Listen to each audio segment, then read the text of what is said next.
শান্তি টানেই প্রকৃত শান্তি।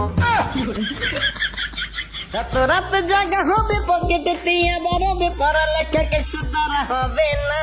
হুট করে পুলিশ এসে থানায় ধরে নিয়ে যাবে, মায়ের মন ভেঙে যাবে জানো না। বাবাজি, বর্তমানে তোমাদের ব্যাটিং এর যা অবস্থা, তোমাদের দিয়ে তো ধান চাষ হইব না। মিডিয়ার সামনে তো আর তোমাদের কথা বলতে হয় না, কথা বলতে হয় আমার। এই জন্য তোমাদের ফর্মে ফিরে আনার জন্য আজকের এই আয়োজনটা করছি।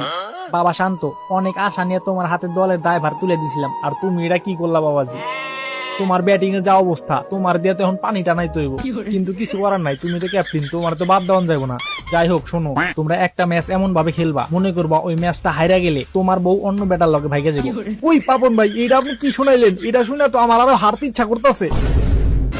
আর লিটন ভাই, তুমি এটা কি কইতাছো? ম্যাচ হাইরা গেলে তোমার বউ অন্য ব্যাটার লগে ভাইগে যাবো, এটা শুনে তুমি আরো ম্যাচ জেতার জন্য আগ্রহ দেখাইবা। ওই শান্ত ভাই, আপনি